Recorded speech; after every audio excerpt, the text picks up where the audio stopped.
Using AI in your leisure time, just to click through things or just to entertain you is not a good idea.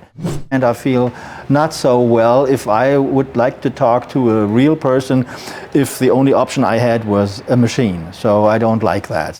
I'm proud of being a citizen of the EU because the EU is at the forefront of I would say managing AI for the good of society.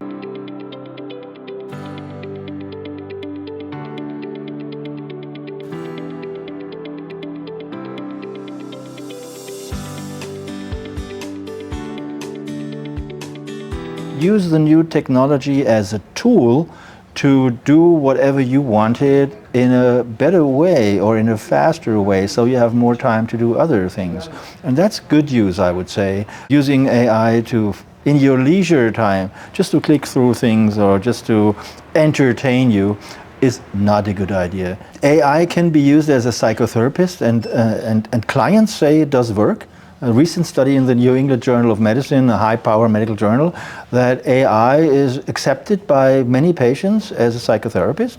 As a psychiatrist, I take note, and on the one hand, I think there's such a big need for more psychotherapy and we don't have enough psychotherapists. So it's going to happen this way, but on the other hand, I feel not so well if I would like to talk to a real person if the only option I had was a machine. So I don't like that. How do you view the increasing use of the AI tools like ChatGPT in education?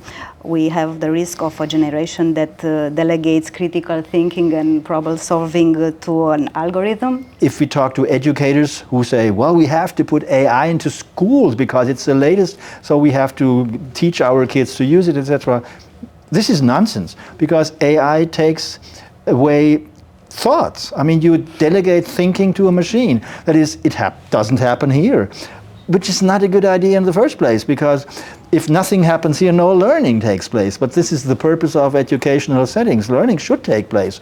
And the more you outsource, the less happens here and the less you learn. So AI for education, when it comes to kindergarten, preschool, school, elementary school, and even high school, is not a good idea. Once you know a lot, you can use, in your domain of knowledge, you can use computers for great things. Same with AI. If you are a fan of biology, you can increase your knowledge of biology and can be a better biologist using AI. If you know nothing, AI is completely useless. You need to know something, and then you can use the tools. If you know nothing, you can't use the tools. So using AI is like not exercising our brain? Yes. Sure.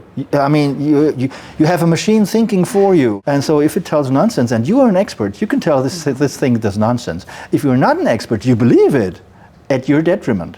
So you need to know a lot, and then you can use AI. We have to use AI in a responsible way such that no bad things happen when we use it. And it's good. I'm proud of being a citizen of the EU because the EU is at the forefront of I would say managing AI for the good of society. What practical regulatory frameworks or ethical safeguards do you think are the most needed on the global scale to prevent this misuse in areas like military or information manipulation? Well, when it comes to military, 3 years ago, the military thought about, well, if we use AI, we are out of the decision loop. We don't want that, so we better stay in the loop. But then we are slow, so then we lose. So they weighted losing against being in the loop, etc.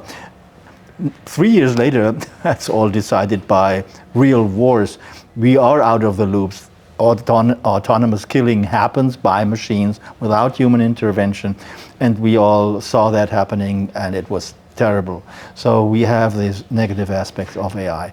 And we have other things. In the hands of criminals, AI makes them better criminals. And in terms of our society, we have to deal with fake information, lies and filter bubbles and all this, because they are by definition anti-democratic. So if we don't pay attention, that will wreak havoc to our, well, free society. And so we should take note and act wisely, and we have to.